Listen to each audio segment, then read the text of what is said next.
Hello everyone, welcome to lecture number 7 on our CSAT mathematics series. In today's lecture we are going to talk about a few of general problems related to simplification. So there is no formula involved, there are no specific topics involved, but the thing that we have to take care of is we will be given some word problems, we will have to simplify them, write in terms of mathematical equation and then solve and do the questions accordingly. So there are no concepts involved in this particular lecture, but there are multiple word problems, multiple statements given in terms of word problems which you will have to solve. Okay, so if you look at the past year papers, you see that every single year more or less 2 to 3 questions you can see from this particular topic wherein you are given word problems, no specific topic in general, so general simplification problems. So we don't have any concepts to discuss and directly we will jump on to the past year questions to see what kind of word problems related to simplification have been asked. Okay,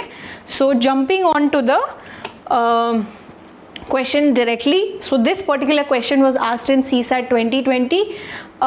No concept as such like mixtures, time, speed, distance, इस तरीके के कोई concepts involved नहीं होंगे जिसमें हम कोई specific formula use करें. So वो सारे question जहाँ पे आपको एक word problem दी गई है और उसको आपको solve करना है by just using logics and common things that you know regarding mathematics, वो सारे problems को हम यहाँ पे discuss करेंगे. ठीक है, so let us begin CSAT 2020 question. Let's read the question, let's write what we know and then move ahead. Okay, so a vessel full of water weighs 40 kg. So एक vessel है which contains which is fully filled with water, it weighs 40 kg. If it is 1/3 filled, its weight becomes 20 kg. What is the weight of the empty vessel? So as such, if you look at the question, कोई speed distance का formula नहीं है, कोई number system नहीं है, कुछ भी उस तरीके की कोई प्रॉब्लम नहीं है. जनरल स्टेटमेंट है, general common sense, general logic हमें लगा के इसको सॉल्व करना है. ठीक है, सो ओके, सो अब एक वेसल है, वेसल एम्प्टी वेसल का कुछ वेट होगा और उस वेसल के अंदर आप पानी डालेंगे, उससे भी कुछ वेट जो है जनरेट होगा. So let's say this is the glass. ठीक है, सो इस ग्लास का कुछ वेट होगा, let's say x. X is the weight of the empty vessel. Empty vessel. ठीक है, and empty vessel के अंदर when you pour in water there is some weight of that water. Okay, so when you have empty vessel and the entire glass is full of water, it weighs 40 kgs. Okay, so let's say total weight of all the water if the glass is filled, let's say that is y. ठीक है, सो पानी का जो wait है अगर पूरा का पूरा पानी जो है वेसल के अंदर फिल्ड है, दैट इज y. ठीक है, so we have some weight is of the empty vessel, some weight is of the water. ठीक है, सो टोटल एम्प्टी वेसल का वेट प्लस वाटर का weight, if this is entirely filled, this whole is equals to 40 kgs. ठीक है, so this is the first statement that is given to us, a vessel full of water weighs 40 kg. ठीक है, उसके बाद if it is 1/3 filled, so rather than this being fully filled, let's say this is only 1/3 filled with water. ठीक है, so जो भी water का weight होगा इसके अंदर वो हमने y माना है. so y का जो like whatever weight is y, उसका 1/3 हिस्सा होगा, that will be the weight of water now. So 1/3 of y, 1/3 हिस्सा of the water weight. अब वो पूरा का पूरा जो वेट है 1/3 water plus the empty vessel, that is 20. क्योंकि अगर आपने वेसल में 1/3 फिल किया तो एम्प्टी वेसल का तो वेट होगा ही एंड 1/3 वाटर. ठीक है, so x plus 1/3 of y that equals to 20 kgs. ठीक है, ये जो टोटल वेट है that is 20 kg. So now you have to tell them what is the weight of the empty vessel. So what is this x, what is this weight x, we have to find the value of x. सो अब मैं ये value of x कैसे find out करूंगी? Simple, I have 2 equations, उनको मुझे solve करना है. ठीक है, सो अगर मैं इस पूरी इक्वेशन को 3 से मल्टीप्लाई करूं तो what will I get? I will get 3x plus y equals to 60, right? This is first equation, and there is another equation that I have which is x plus y equals to 40 kgs, right. So अगर मैं इन दोनों को subtract करूँ तो मेरे पास क्या आएगा, 2x, right, this is y minus y is 0, this is equals to 60 minus 40. 60 minus 40 is what, 20. Okay, so 2x equals to 20, so x is nothing but 10. So x is 10 kgs. And what was x? X was my weight of the empty vessel. So empty vessel का जो weight है that will be 10 kgs. ठीक है. So it's a very simple problem. You just had to frame whatever is written in words in terms of equation. So we had an empty vessel and we had some water filled in the glass. So this equation became x plus y equals to 40. And then when I filled the glass with 1/3 of water, so जो total weight है उसका 1/3 weight होगा water का. So x plus 1/3 y equals to 20 kg. And then I just simply did multiplication to solve these equation. And that is how I got x equals to 10 kg. So the weight of my empty vessel is nothing but 10 kgs, right? So simple word problem written into mathematical equation which we had to solve. ठीक है. चलो let's move on. सो हमें इसी तरीके के questions जो है देखने को मिलेंगे. ठीक है. I hope this is clear and will be able to do it. This was a very simple question, just framing the statement was very important. चलो let's move on. Okay, so this was also asked in CSAT 2020. It's a very good question, very interesting question. Some of you might have doubts in this. So अगर हम problem को अच्छे से समझें, अच्छे से analyse करें, it will not be very difficult to tackle. चलो पहले स्टेटमेंट को पढ़ते हैं और फिर देखते हैं कि किस तरीके से हम इसको सॉल्व करेंगे. So there is a frog. A frog tries to come out of a dried well 4.5 meter deep with slippery walls. So there is a well, ठीक है, एक कुआं है, there is a well, उसकी जो डेप्थ है, so this is the surface, ये surface है और ये कुआं है और कुएं की जो डेप्थ है that is 4.5 मीटर. ठीक है. चलो 4.5 metre, 4.5 metre, it is the depth of the well. ठीक है. And it has slippery walls. इसकी जो walls हैं थोड़ी slippery हैं. Every time the frog jumps 30 centimeter, it slides down 15 centimeter. ठीक है. तो हो क्या रहा है कि जब भी फ्रॉग बाहर जाने की कोशिश कर रहा है, सो वो एक 30 सेंटीमीटर की जंप लेता है, 30 सेंटीमीटर, और फिर because the walls are slippery he slides back down. So अब वो 15 सेंटीमीटर स्लाइड डाउन कर जाता है. सो फिर 30 सेंटीमीटर्स ऊपर गया और फिर 15 सेंटीमीटर ही स्लाइडेड डाउन. ठीक है. तो एक्चुअल में इस पूरे प्रोसेस के बाद the frog, how up was frog, frog covered a distance of 15 centimetres. ठीक है. एक इस पूरे प्रोसेस, एक जंप किया फिर थोड़ा सा नीचे आ गया, उस पूरे प्रोसेस के बाद the frog covered 15 centimetre distance. ठीक है.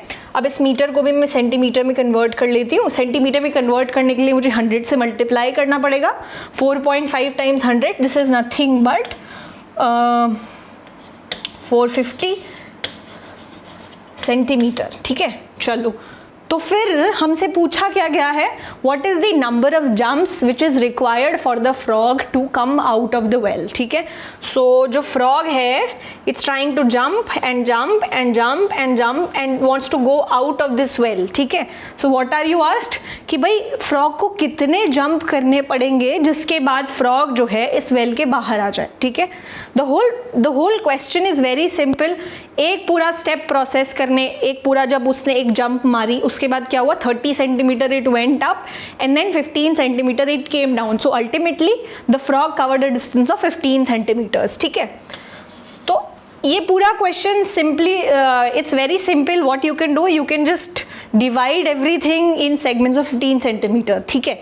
बट अब प्रॉब्लम क्या है, अब आप एक बारी वो स्टेज सोच के देखो कि मान लो आखिरी स्टेप यहाँ पे है मान लो, और ये डिस्टेंस जो है 30 सेंटीमीटर है. मान लीजिए ये डिस्टेंस 30 सेंटीमीटर है और फ्रॉग जो है इस स्टेज पे पहुँच चुका है. ठीक है. इस स्टेज पे पहुँचने के बाद अगर फ्रॉग जंप करता है तो वो directly he will jump out of the well.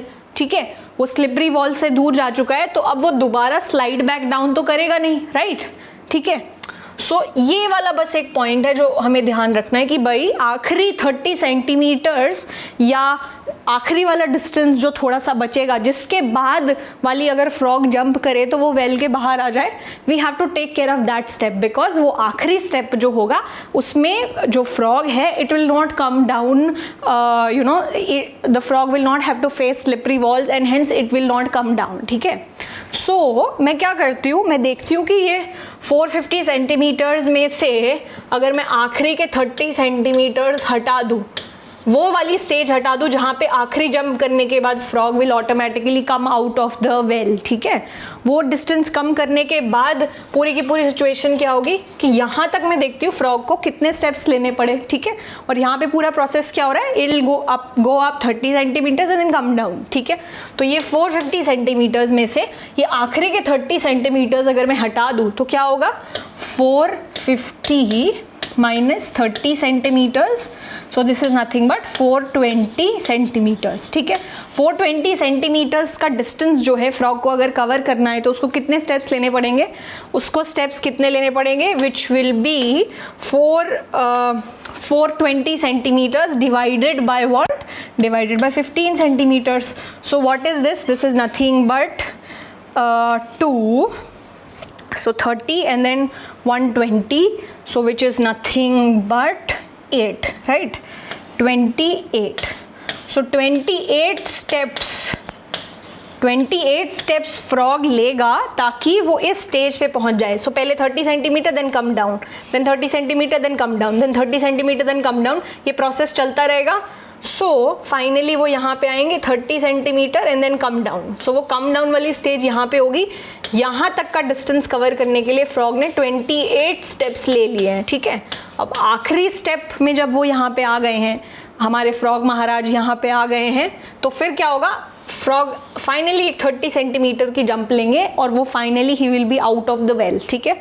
So 28 steps he took to cover this much distance and in the last step frog नीचे नहीं आए, ठीक है। So 28 steps plus one more step he took so that he got out of the well, ठीक है। So 28 steps plus one last step which he took। इसमें काफ़ी बच्चे कंफ्यूज हो जाते हैं। अगर आप टोटल पूरे डिस्टेंस को 15 से डिवाइड कर देंगे तो आपका 450 divided by 15 it will B 30, right. So don't get confuse, it is 29, it is not 30 or it's neither 28, ठीक है। So 29 steps the frog has to, like 29 jumps the frog will have to take in order for him to get out of the well, ठीक है। So हमें पूरा कितना distance cover किया, that was very easy to find. The only trick was जब वो आखिरी jump ले रहा होगा frog तो उसके बाद he will not come down, ठीक है। So only this point we had to take care of and rest everything was simple, ठीक है। So I hope you will be able to do this particular part as well. Okay, all right. So be very careful about this one. ठीक है, आखिरी step is very important here. चलो, let us move on to the next one. This was also asked in so this was asked in CSAT 2019. So हर साल दो तीन question you can expect, general word problems, general simplification problems you might be able to see. चलो, let's write what is written here as well. So Rakesh and Rajesh together bought 10 balls and 10 rackets, ठीक है। 10 balls and 10 rackets Rajesh and Rakesh ने साथ में मिलके खरीदे। Rakesh spent rupees 1300 and Rajesh spent rupees 1500. तो उन्होंने जो total amount है 1500 plus 1300 spend किया। If each racket costs 3 times a ball does, ठीक है। सो रैकेट की जो कॉस्ट है, रैकेट की कॉस्ट R मान लेते हैं। रैकेट की cost is equals to 3 times ball की कॉस्ट, ठीक है। So this is cost of racket, this is cost of ball, ठीक है। This is cost of ball, this is cost of racket, ठीक है। Cost of racket, cost of ball, cost of racket is 3 times cost of ball. Then what is the price of racket, racket का हमें price बताना है। So we have to find this value of R। What is this value of R? So बहुत सारी चीज़ें हमें given है, ठीक है। सो 10 balls एंड 10 रैकेट्स हमने खरीदे हैं, ठीक है। और उन्होंने टोटल खर्चा जो किया है वो है 1500 प्लस 1300, ठीक है। So let me right everything, जो जो सारे स्टेप्स हमने लिखे हैं उन हैं हमारे पास, उनको मैं एक बार ही लिख लेती हूँ और फिर देखते हैं। So they bought together 10 balls and 10 rackets। So 10 ball और 10 रैकेट खरीदने के लिए उनको कितना खर्चा करना पड़ा एक बार ही वो लिख लेते हैं। सो 10 balls का प्राइस हमने बोला हुआ है, कॉस्ट है B और रैकेट की कॉस्ट है R। सो 10 balls प्लस 10 रैकेट्स, ये टोटल कॉस्ट हुई उनको इन दोनों चीज़ों को खरीदने के लिए, और इन दोनों को करने के खर्चे कितने हुए 1300 plus 1500। So what is this 2800, ठीक है। सो 2800 उनको खर्चा हुआ, ठीक है। और उसके बाद उन्होंने बता दिया R equals to 3B and then we had to find what is the price of racket. So R basically मुझे निकालना है, ठीक है, कि R क्या है। तो यहाँ पे R इक्वल्स टू 3B। सो मैं क्या करती हूँ, यहाँ पे R की जगह 3B लिख देती हूँ, ठीक है। सो 10B प्लस 10 R के जगह मैं क्या लिख सकती हूँ 3B, right. 3B this is equals to 2800, ठीक है। So this is nothing but 10B plus 30B, so 40B equals to 2800, ठीक है। अब मुझे बस इसको सॉल्व करना है। सो इसको जब मैंने सॉल्व किया तो मेरे पास आया B equals to 280 divided by 4, so this is nothing but 70। So the cost of ball is 70 rupees, ठीक है। एंड मुझे निकालनी है रैकेट की कॉस्ट। रैकेट की cost is nothing but 3 times ball की कॉस्ट, ठीक है। So what is the cost of racket, this is nothing but 210, right. 7 3s are 21, so 210, this is the cost of the racket, ठीक है। So very simple question, just frame the problems properly। So 210, so दो मेरे पास equation थी, one was this and the another one was this and just I had to solve them, that is all, ठीक है। Very simple problems, please do not skip this part because you I mean there is nothing as such, there are no formulas, but you should know कि ये जो word problems हैं मुझे इनको equation में किस तरीके से फ्रेम करना है। So the whole game is to write what is given to you properly and then you will be able to do the questions more or less, ठीक है। चलो let's go on. All right, so this particular question was asked in CSAT 2018। Let us look at this. Okay, sum of income of A and B is more than that of C and D taken together, ठीक है। So जो भी मुझे दिया हुआ है वो मैं लिखती रहती हूँ। सो मुझे क्या क्या चीज़ें दी हुई हैं, one thing that I know is sum of income of A and B। Let's say income of A और B है, वो A और B ही है अमाउंट, ठीक है। A की इनकम A रुपीज़ है, B की इनकम B रुपीज़ है, C की इनकम C रुपीज़ है और D की इनकम D रुपीज़ है, ठीक है।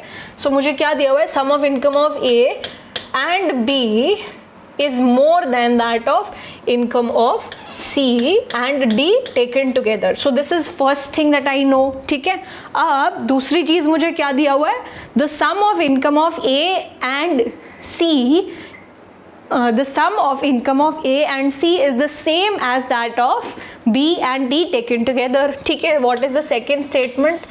Second statement that I know कि A और C की इनकम जो है अगर मैं साथ में देखूं, so this is equal to the income of B and D taken together, ठीक है। तो एक स्टेटमेंट मुझे यहाँ पे मिल गई एंड उसके बाद मुझे क्या दिया हुआ है, more over A earns half as much as the sum of income of B and D. So if I write this statement in terms of mathematics, A earns half. So A की earning is equals to half as much as the sum of income of B and D. So this is equals to half of B plus D, right? Whose income is the highest? So मुझे ranking में बताना है कि भाई A की income ज़्यादा है कि B की ज़्यादा है कि C की ज़्यादा है कि D की ज़्यादा है, किसकी इनकम सबसे ज़्यादा है, ठीक है। So these are the three things that I know, and knowing these three things I have to tell whether A और B और C और D ये सब में सबसे ज़्यादा इनकम जो है किसकी है, ठीक है। चलो लेट्स डू इट। ओके, सो सबसे पहले मैं क्या कर सकती हूँ, I can what I can do, so this B plus D a equals to half of b plus d, so b plus d equals to 2 times a, right?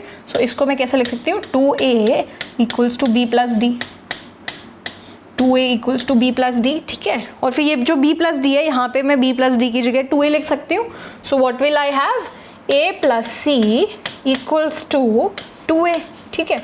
और this is, so 2a से a से 1a cancel हो गया, and then what will I have, I will have a equals to c, ठीक है। a और c जो है वो तो इक्वल हो गए, एक चीज़ तो मुझे ये पता चल गई, ठीक है।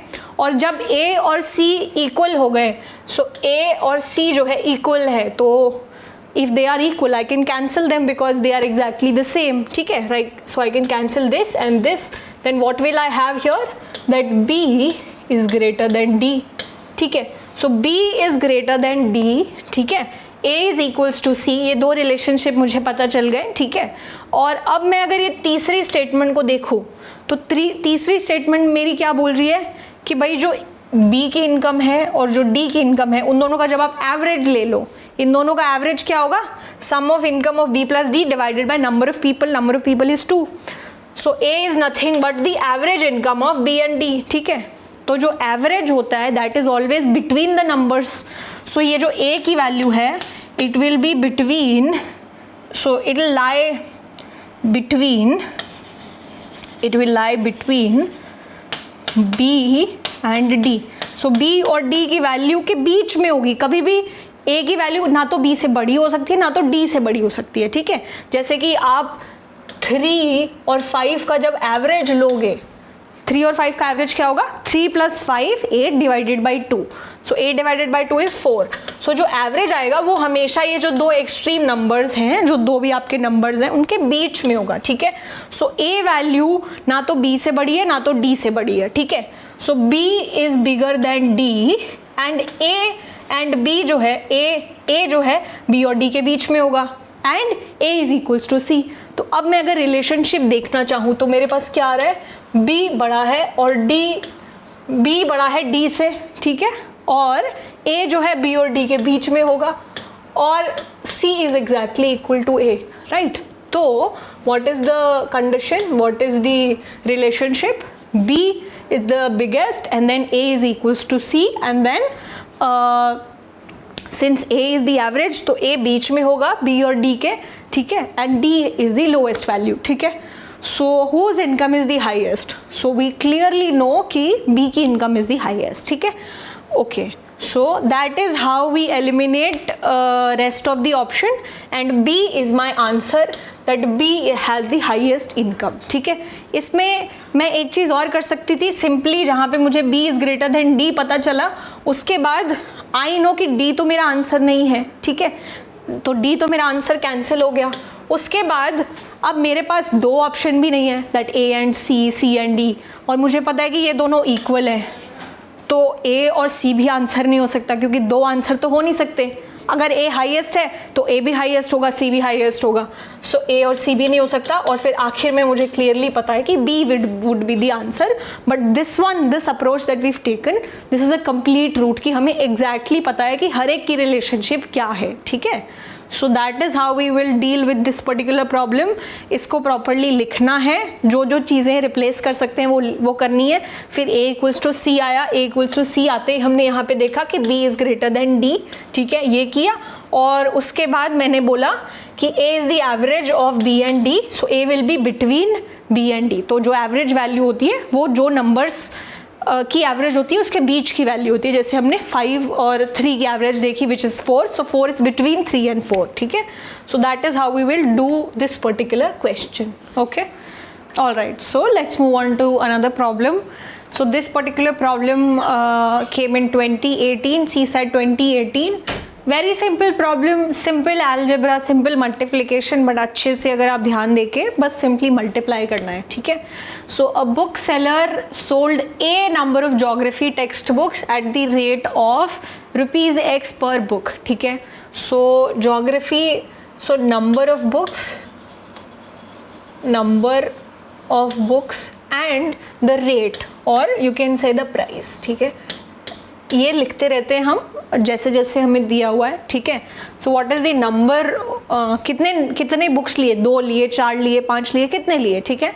A bookseller sold a number of geography text book, so a number of geography textbooks उन्होंने लिए at the rate of ₹X, so ₹X per book, एक बुक के ₹X, ठीक है। उसके बाद क्या किया, A+2 number of history text books, so this was geography and then he took history text books, ठीक है। हिस्ट्री टेक्स्ट बुक्स उन्होंने कितने लिए, A+2 number of history text book, so A+2 history text books and what was the rate, X+2, so X+2 rupees. So मान लीजिए x अगर 1 है तो यहाँ पे ₹1, यहाँ पे ₹3 और a मान लो 1 है, तो दिस इज़ 1, दिस इज़ 3। सो एक ज्योग्राफी टेक्स्ट बुक ₹1 में और 3 हिस्ट्री बुक्स जो हैं उन्होंने ₹3 में लिए। So x and a are just some numbers, ठीक है। उसके बाद A-2 number of mathematics text book, so maths के बुक्स जो उन्होंने लिए, ठीक है, मैथ्स के बुक्स उन्होंने कितने लिए, A-2 is the number of mathematics text books that he took and किस प्राइस पे लिए, X-2 पर book, so X-2 for 1 book, ठीक है। सो ये रेट्स हो गए और ये हो गए कि कितने बुक्स खरीदे, ठीक है। अब व्हाट, या कितने बुक्स सेल किए, sold, okay. So what is his total sale, तो टोटल सेल हम लोग कैसे निकालते हैं कि भाई कितने प्रोडक्ट्स बेचे और कितने में बेचे, उन दोनों को जब मल्टीप्लाई कर दें, सो लेट्स से 3 बुक्स बेचे ₹5 में, ठीक है। सो फिर ये क्या हो जाता, 5 बुक्स बेचे ₹7 में, और फिर ये क्या हो जाता कि 3 बुक्स बेचे, okay, so this is A-2, so 1 book बेची कितने रुपए में, X was 5, so 5-2 ₹3 में। सो मैं क्या करती, इन तीनों को like 5 into 3 into 5 and then 5 into 7 and then 1 into 3 and then इनको ऐड कर देती। सो यहाँ पे भी मुझे सिंपली यही करना है कि कितना ईच प्रोडक्ट बिका, ठीक है, कितने प्राइस में बिका, इनको बस मैं मल्टीप्लाई करके ऐड कर दूँ, that will tell me what is the total sale, ठीक है। सो मुझे बेसिकली करना क्या है, I have to do nothing but A times X, so A into X plus उसके अलावा A+2 into X+2, सो A+2 into X+2, ठीक है, एंड उसके बाद A-2 into X-2, A-2 into X-2। सो मुझे कुछ नहीं करना, मुझे सिर्फ ये जो पूरा एल्जेब्रिक टर्म जो लिखा है इसको सिंप्लीफाई करना है मल्टीप्लाई करने के बाद, that is all that I have to do and this is all that this question is asking, ठीक है। सो मैं क्या करूँगी, दिस इज ax प्लस, अब ये जो मल्टीप्लिकेशन है ये कैसे होगा, पहले a मल्टीप्लाई होगा x के साथ, फिर a मल्टीप्लाई होगा 2 के साथ, फिर 2 मल्टीप्लाई होगा x के साथ, और फिर 2 मल्टीप्लाई होगा 2 के साथ। So a multiplied by x is nothing but ax and then a multiplied by 2 this is nothing but 2a and then 2 multiplied by x this is nothing but 2x and then 2 multiplied by 2 which is nothing but 4, ठीक है। एक ये पूरा multiplication हुआ, I have to repeat the same thing here, so a will be multiplied by x, so ax and then a will be multiplied by -2, so -2 and then -2 multiplied by x, so -2x and then -2 and -2 अगर इन दोनों को minus minus plus, सो +4। अब ये जो पूरी की पूरी term आ गई, मुझे इसको जो है सिंप्लीफाई करना है और इसको सिंप्लीफाई करके जो भी मेरे पास आएगा that will be my solution, right. So मैं इसको सॉल्व करती हूँ, ठीक है। अब ax कितनी बार आ रहा है, ax and then ax, right? So 3 times ax, so 3 times ax and then so I have 2x and then -2x, so -2x plus 2x cancel हो गया, so I have what else do I have, okay, so here ax and then -2a, मुझे यहाँ पे a भी लिखना था, ठीक है, वो मैंने मिस कर दिया है। So this is -2a then -2x and then +4, ठीक है। सो यहाँ पे +2a और यहाँ पे -2a, this will also be cancelled, ठीक है। सो दीज 2 आर कैंसल्ड, तो अब मेरे पास बच क्या गया, सो ax हो गया these two were cancelled, and then here I have a 4, and then here also I have a 4. So 4 plus 4 is nothing but 8. ठीक है, so इस पूरे को simplify करके मेरे पास क्या आया 3ax plus 8. So that is nothing but my solution here. ठीक है, so this is going to be my answer. So I had to do nothing, बस कितने नंबर ऑफ बुक्स थे कि क्या रेट पे बिके उन दोनों को मल्टीप्लाई करके ऐड करो, that will be my total sale. और मुझे कुछ नहीं करना था, बस मल्टीप्लाई किस तरीके से करें, that I had to take proper care of. ठीक है, कि कौन सा कहाँ पे किससे मल्टीप्लाई होगा. ठीक है, सो पहला जो नंबर है वो इससे भी होगा और फिर इससे भी होगा, फिर जो दूसरा नंबर है वो इससे होगा और फिर इससे भी होगा. पहला जो नंबर है वो इससे होगा और फिर इससे होगा, जो दूसरा नंबर है वो इससे होगा और फिर से इससे होगा. इस तरीके से अलग अलग करके हमें लिखना है और उसको सॉल्व करना है. ठीक है, चलो, all right. So this is clear, very simple question. You should I mean we should be able to do this very simply. All right, moving on. Okay, so this particular question was also asked in 2018 CSET. Let me write what is given to us. Okay, so a lift has a capacity of 18 adults or 30 children. So lift में usually there is a weight capacity that okay, only this much average weight is allowed. Let's say 400 kgs or 500 kgs depending on the lift. So एक lift है, उसकी capacity है कि उसमें या तो 18 adult आ सकते हैं, adult have more weight, so 18 adult and like या तो 18 अडल्ट आ जाए टोटल या तो फिर 30 बच्चे आ जाएं. ठीक है, सो 8 अडल्ट का जो वेट होगा that is equivalent to 30 children का वेट. ठीक है, सो उस लिफ्ट में या तो 30 चिल्ड्रन आ सकते हैं या तो 18 अडल्ट आ सकते हैं. ये हमें कंडीशन दी हुई है. उसके बाद क्या दिया हुआ है, how many children can board the lift with 12 adult. ठीक है, सो अब ठीक है, अब मुझे क्या बताना है कि भाई 12 अडल्ट हैं तो इसमें कितने बच्चे जो है इस लिफ्ट में आ सकते हैं.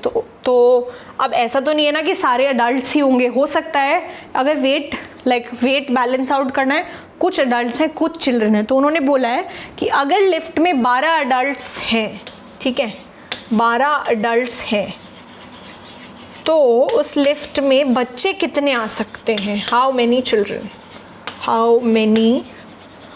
Children can board the lift. कितने बच्चे जो है लिफ्ट के अंदर आ सकते हैं. ठीक है, सो इसको सिंपली मैं किस तरीके से कर सकती हूँ, देखो अब 18 adults are equivalent to 30 kids, right.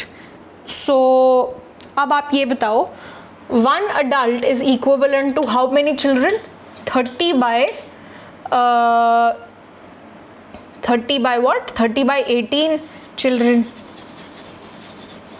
ठीक है, और अब 12 अडल्ट्स तो जो है यहाँ पे आ गए हैं, तो कितने अडल्ट्स की प्लेस बच गई, 6 अडल्ट्स की.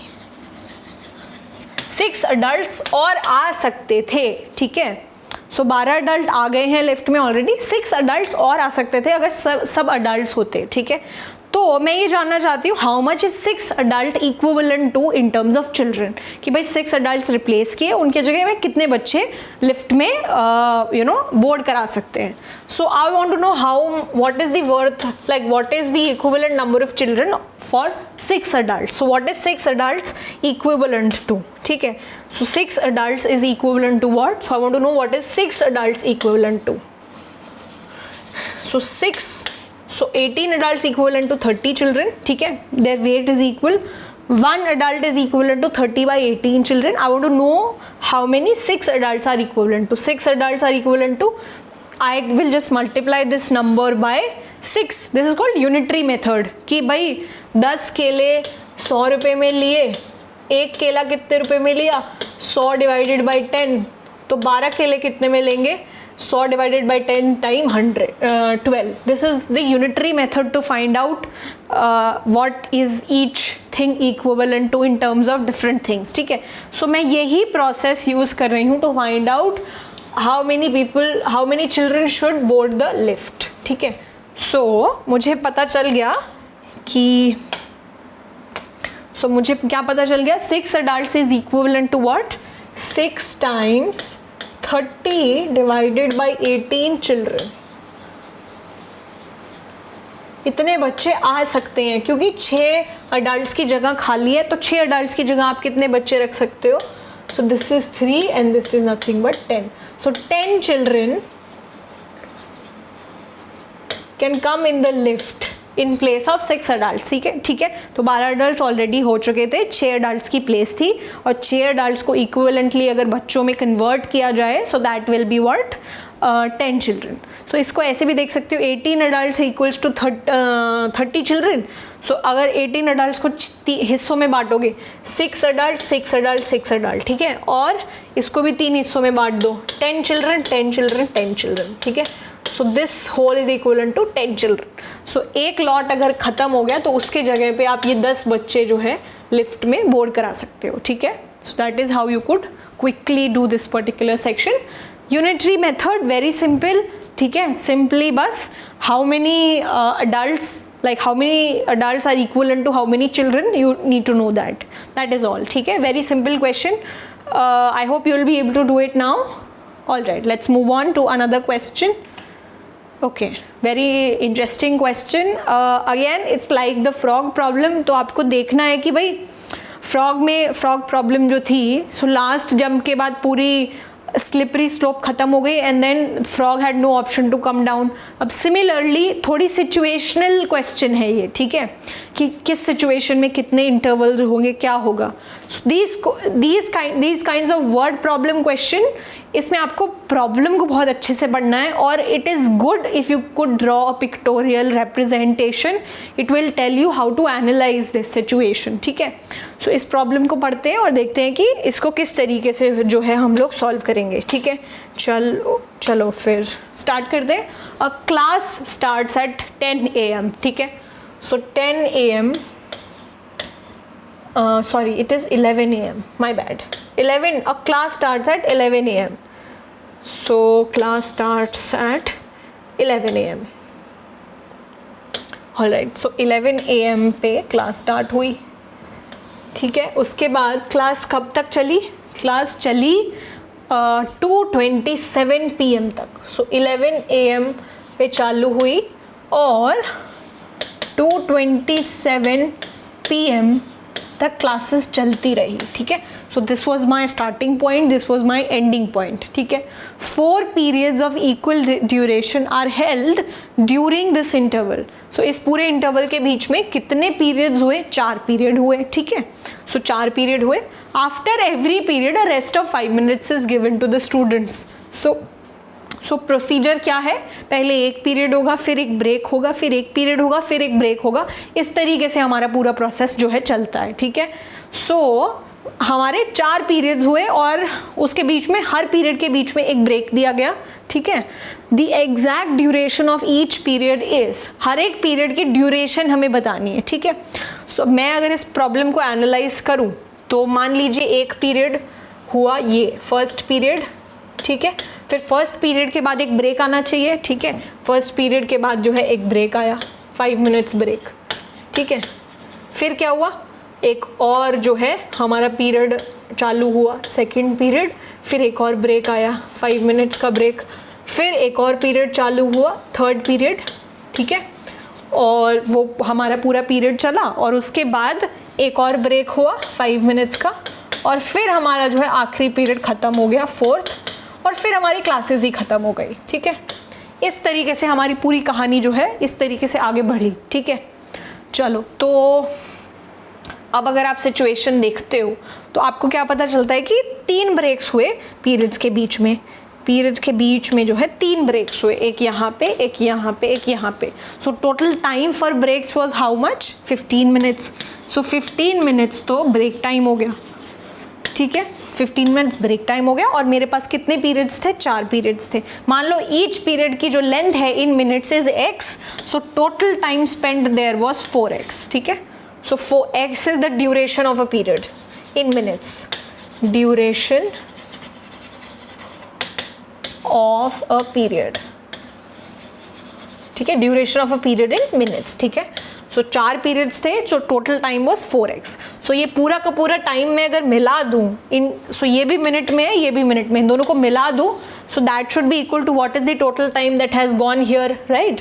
सो मैं 11 AM से 2:27 PM तक कितने मिनट्स स्पेंड हुए वो मैं कैलकुलेट कर लेती हूँ, और फिर I can simply use this equation two find that out, right. So 11 AM से 12 AM, so 12 AM फिर 12 PM and then 1 PM and then 2 PM, 3 घंटे तो ये हो गए। so 3 hours into 60 minutes, so इतने मिनट्स ये हो गए, and 27 more minutes, so plus 27 minutes, ठीक है। ये टोटल मिनट्स हो गए इस पूरे ड्यूरेशन के। This total duration should be equal to what, my break time and my periods, 4 periods, right.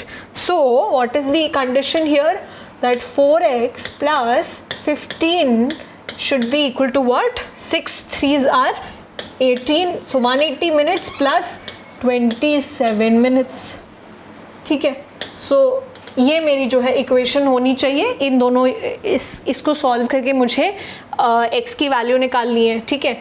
So 4x equals to 180 plus 27 minus 15, so this is nothing but 180, और इन दोनों को जब आप सब्ट्रैक्ट करते हो तो what will we will have 12, right. So plus 12, so plus 12, this is nothing but 192, so 4x. So if I just want to erase some part of it so that I could write some more here,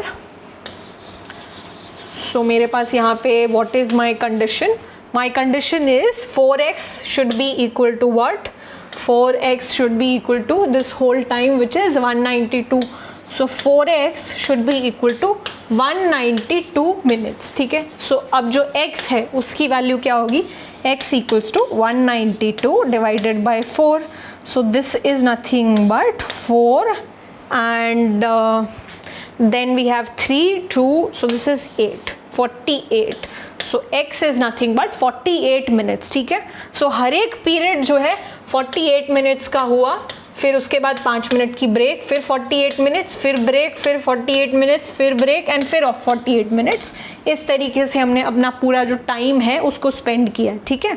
so the duration of my time like my period is 48 minutes. अब इसमें important चीज़ क्या थी, usually if I would not have paid attention I would have told कि चाहिए 4 periods तो 4 breaks, but ideally यहाँ पे 3 breaks हैं, because when the period starts there is no break, it has started, and when the period ends there is no break, right? So there are only three breaks in between to conduct 4 periods, ठीक है। So that we had to be very careful of, and that is the only thing that we had to be careful, otherwise it's a simple equation जिसका हमें answer निकालना था, ठीक है। So I hope this is clear, so pay extra attention what is the word and try and analyze the situation. Similar frog problem here also, how many periods, so इसको लेके बहुत ही अच्छे से हमें ध्यान से चीज़ें समझनी है, ठीक है। चलो, so let's move on. I hope you will be able to do this one also. Let's move on and let's look at another problem. All right, चलो ठीक है। This was also asked in CSAT 2016. In 2016, quite a few questions have come from word problems, framing the problem in terms of word and then asking you what is the answer. All right. So let us read this. In aid of charity, every student in a class contributes as many rupees as the number of students in the class. ठीक है. So बच्चों को charity करने का मन था, तो फिर हर एक बच्चे से बोला गया कि भाई आपकी क्लास में कितने बच्चे हैं उतने ही रुपीस आपको कंट्रीब्यूट करने हैं एक चैरिटी में, ठीक है। सो अगर 10 बच्चे हैं क्लास में तो हर एक बच्चा जो है 10-10 रुपये कंट्रीब्यूट करेगा, तो टोटल कंट्रीब्यूशन कितना हो गया, हर बच्चा 10 रुपये पे कर रहा है, और 10 बच्चे हैं तो total contribution is nothing but 100, ठीक है। 5 बच्चे हैं तो हर एक बच्चा 5 रुपये कंट्रीब्यूट कर रहा है, तो टोटल कंट्रीब्यूशन कितना हो गया 25, ठीक है। सो इस तरीके से सिचुएशन आगे बढ़ रही है, ठीक है। ओके, तो क्या हुआ, मान लीजिए x बच्चे हैं, ठीक है, x बच्चे, हर एक बच्चा x रुपीस कंट्रीब्यूट कर रहा है, सो टोटल कंट्रीब्यूशन कितना हो गया, rupees x square, x into x, इतना कंट्रीब्यूशन हमने कर लिया। उसके बाद क्या बोला है, with the additional contribution of ₹2 by one student only, ठीक है। सो फिर क्या हुआ, एक्स स्क्वायर तो कंट्रीब्यूट कर ही लिया, बट क्या हुआ, एक बच्चे से एडिशनल ₹2 का कंट्रीब्यूशन और ले लिया, या फिर उस बच्चे ने खुद कंट्रीब्यूट कर दिया, maybe you wanted to contribute more, so with additional contribution of ₹2 by one student. So x square तो कलेक्ट हो ही गया था, बट एक बच्चा था जिसने ₹2 एक्स्ट्रा कंट्रीब्यूट कर दिए। सो टोटल कंट्रीब्यूशन जो है एक्स स्क्वायर प्लस ₹2 हो गया, ठीक है। सो टोटल कंट्रीब्यूशन इतना हो गया, ठीक है। अब हमें क्या निकालना है, so this whole contribution is nothing but ₹443, ठीक है। सो दिस होल कॉन्ट्रीब्यूशन, इस पूरे की जब मैंने वैल्यू देखी तो वैल्यू क्या आ गई, x square plus 2 this is equals to 443, ठीक है। ये जो है मेरी टोटल कॉन्ट्रीब्यूशन वैल्यू आ गई, ठीक है। And then they are asking me how many students are there in the class, class में कितने बच्चे हैं। सो मुझे बेसिकली x की वैल्यू निकालनी है, क्योंकि x is the number of students in my class and each student contributed ₹x, so I basically have to find the value of x। मुझे x जो है कितने बच्चे हैं मेरी क्लास में वो निकालना है, ठीक है। So very simple problem, I just have to solve this, ठीक है। X square plus 2 equals to 443, so x square is nothing but 441, ठीक है। अब 441 किस चीज़ का स्क्वायर, लाइक किस नंबर का स्क्वायर रूट है, this is 21 times 21, this is equals to x square. So 21 times 21 is nothing but 441, ठीक है। So my x is nothing but 21, ठीक है। So there are 21 kids in my class, 21 kids in my class, each student is contributing ₹21, so 441 rupees, and एक बच्चा extra ₹2 contribute कर रहा है, so total contribution would be 443, ठीक है। so the number of kids in my class is nothing but 21, so B is the answer, ठीक है। I hope this is clear. Simple problem, you just had to frame it like this and then find the value of x, ठीक है। so ये सारे problems जो आप देख रहे हो, all you have to do is frame them properly in terms of mathematical equations. That is all that we are doing here, ठीक है। I hope this is clear. All right, let us move on to another one. Okay, moving on. See again, CSAT 2016 again, okay. 30 grams of sugar was mixed in 180 ml of water in vessel A. 40 grams of sugar was mixed in 280 ml of water in vessel B, and 20 grams of sugar was mixed in 100 ml of water in vessel 3. So कुछ vessels हैं, ठीक है। vessel A, vessel B and vessel 3, ठीक है। Sorry, vessel सी। तो 3 vessels हैं, हर एक vessel में थोड़ी कुछ अमाउंट ऑफ वाटर है और हमने थोड़ी शुगर जो है ईच वेसल में डाल दी है, ठीक है। So vessel A, vessel B and vessel C, ठीक है। ओके, सो वेसल ए में क्या है, 30 ग्राम्स ऑफ शुगर है और 180 ml ऑफ वाटर है। सो 30 ग्राम of sugar and 180 ml of water, ठीक है। वेसल बी में क्या है, 40 ग्राम of sugar and 280 ml of water, ठीक है। और जो वेसल सी है हमारा, उसमें क्या है, 20 ग्राम्स ऑफ शुगर, ठीक है, and mixed in 100 ml of water, ठीक है। वेसल सी में ये सिचुएशन है।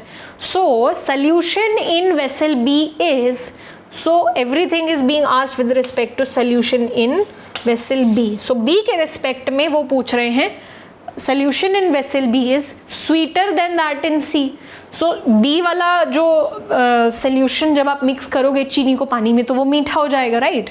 सो बोल रहे हैं कि B वाला जो वेसल है वो ज़्यादा स्वीट है C वाले से, ठीक है, या फिर B वाला वेसल ज़्यादा स्वीट है A वाले से, या फिर वेसल B में जो सोल्यूशन है it is as sweet as that in C. So C और जो B है सेम स्वीटनेस लेवल है उनका, या फिर आखिरी ऑप्शन है the solution in vessel B is less sweet than in C. तो C वाला ज़्यादा स्वीट है, B वाला थोड़ा कम स्वीट है। सो इसमें से कौन सी स्टेटमेंट जो है ट्रू है, ठीक है।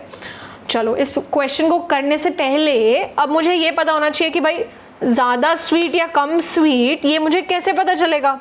ठीक है, तो इसके बारे में अगर आप सोचोगे तो ज़्यादा स्वीट, कम स्वीट, अब एक सोल्यूशन में 1 ml पानी में ज़्यादा अगर शुगर होगी, मान लो 100 ml पानी है, तीनों वेसल में 100 ml पानी होता, तो अगर मुझसे कोई सवाल पूछता तो मैं क्या बोलती, भाई जिसमें ज़्यादा चीनी आपने मिलाई है उसमें ज़्यादा जो है ज़्यादा मीठा होगा वो। तो बेसिकली मुझे करना क्या है कि 1 ml के हिसाब से कितनी शुगर जो है पूरे जो वेसल्स है उसमें मिक्स्ड है। सो हर एक ml, सो अगर तीनों में 1 ml वाटर हो तो 1 ml के कॉरस्पॉन्डिंग कितनी शुगर जो है मिली हुई है। ठीक है, मुझे बेसिकली ये निकालना है। ठीक है, तो सब में अगर सेम लेवल ऑफ वाटर है तो जिसमें ज़्यादा शुगर उसमें ज़्यादा स्वीटनेस। ठीक है, तो मैं बेसिकली कॉन्सेंट्रेशन निकालना चाहती हूँ कि भाई for every single ml of water how much is sugar is mixed in this vessel.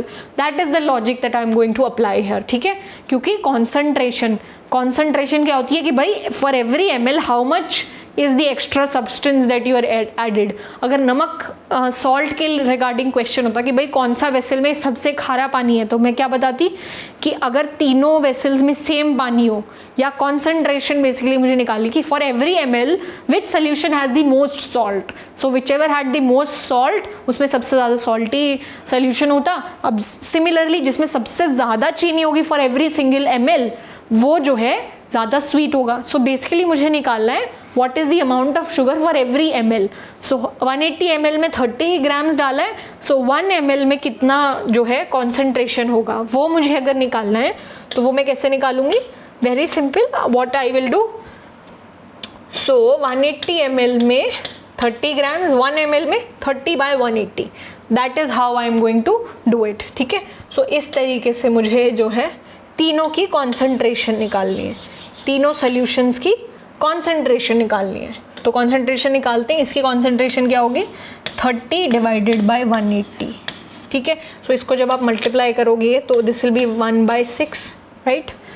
This one is 40 divided by 280, 40 divided by 280 जब करोगे तो वो क्या आएगा? 1/7, राइट, 1/7। एंड इसको जब आप 20 डिवाइडेड बाय 100 करोगे तो व्हाट विल वी हैव? 1/5। ठीक है, अब तीनों के न्यूमरेटर सेम है, 1 1 1, तो जब न्यूमरेटर सबके सेम हो तो डिनोमिनेटर में अगर छोटी वैल्यू तो टोटल वैल्यू बड़ी होती है। ठीक है, जैसे यहाँ पे 5 है, सो ये वाली जो वैल्यू है, सो 5 is the lowest of all these 3, so this whole number will be the biggest, so 1/5 is biggest and 1/7 is smallest। ठीक है, so 1/5 is the biggest, then 1/6 and then 1/7। ठीक है, so 1/5 सबसे बड़ी है, like this number is the biggest, and then 1/6 and then 1/7, so 1/5, so किसकी concentration ज़्यादा है कि भाई 1 ml ऑफ वाटर अगर हो तो उसमें 1/5 ग्राम्स ऑफ शुगर है इस वेसल सी में, 1/7 ग्राम्स ऑफ शुगर है वेसल बी में, एंड 1/6 ग्राम ऑफ शुगर है वेसल ए में। ठीक है, so 1/5 is vessel C, 1/6 is vessel A and 1/7 is vessel B. ठीक है, सो सी वाला पानी सबसे ज़्यादा स्वीट है, फिर ए वाला, फिर बी वाला। ठीक है, तो अब मुझे कंपैरिजन करना है बी के रिस्पेक्ट में। ठीक है, तो बी यहाँ पे है, बी सबसे कम स्वीट है। ठीक है, so B is sweeter than C? No, B is less sweet than C, so this is not true. So B is sweeter than A, B A से भी स्वीट है? No, this is as sweet as C, मतलब B और C same sweetness level पे है? No, this is also not true. B is less sweet than that in C. So B is less sweet than C. Yes, B is less sweet. C is sweeter than B and hence B is less sweet. ठीक है? So this particular option is correct, that the solution in vessel B is less sweet less sweet than that. So B का जो solution है, this is less sweet than that of C. ठीक है. So इस पूरे problem में हमने एक बहुत ही इंपॉर्टेंट चीज़ का यूज़ किया कि भाई अगर न्यूमरेटर सबके सेम हो तो डिनोमिनेटर में small number meaning overall it's a bigger number. ठीक है. सो C was the most sweet and then A and then B. ठीक है. So that is how we will do it. So इसमें the only thing of importance that you had to take care of कि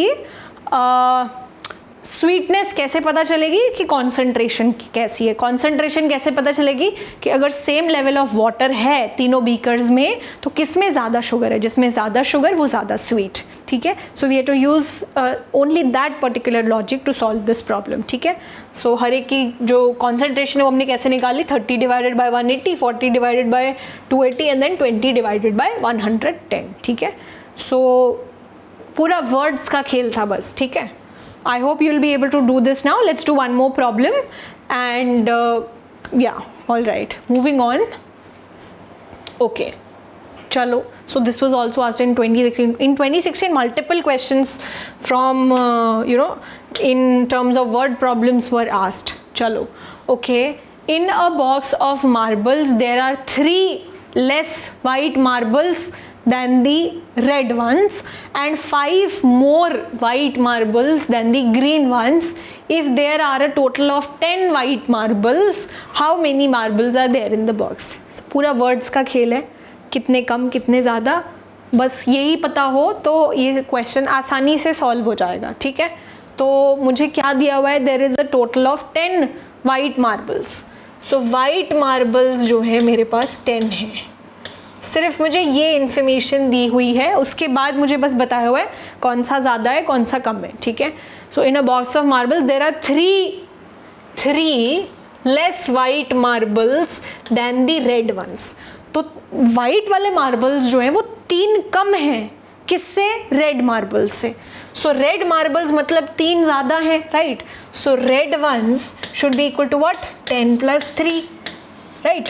सो मेरे red marbles मेरी जो white marbles है they are 3 less than my red marbles. So my red marbles are nothing but 13. तो मुझे एक चीज़ ये पता चल गई और मेरे वाइट मार्बल्स तो 10 हैं ही. उसके अलावा there are 3 less white marbles than the red ones and 5 more white marbles than the green ones. तो ग्रीन मार्बल्स जितने भी थे ना मेरे, जो मेरे वाइट मार्बल्स हैं वो 5 ज़्यादा हैं ग्रीन मार्बल से. 5 more white marbles we have than the green ones. ठीक है.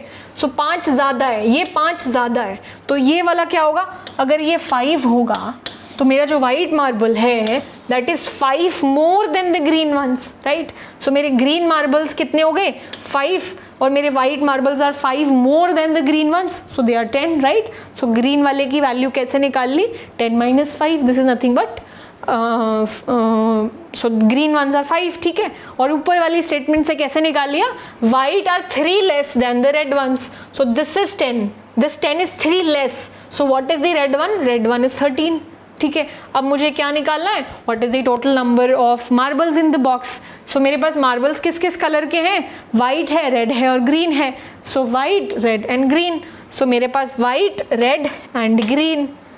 So white plus red plus green. So white I have 10, red I have 13 and green I have 5. So I will just add these 3 numbers.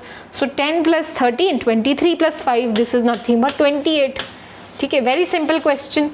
So this particular option B is my answer. Nothing I had to do. I only had to find कि भाई which one is smaller, which one is bigger. So पूरा words का खेल है. ठीक है. So that is how we did this problem. You have to take care of extra care कि words में क्या लिखा है उसको equation में लिखो और उसको solve करो. So you should not leave this particular topic, although there is no particular formula that you have to remember, but try and read the question very carefully, be it our frog problem, be it our vessel problem, or be it our the interval, time interval period, the intervals and breaks. ठीक है. So I hope you will be able to do this particular topic, and every single year multiple questions are asked. So do not take this particular aspect of the CSAT mathematics paper lightly and take extra care. I hope you found today's lecture helpful, and I will see you in the next lecture. Till then, take care and thank you so much.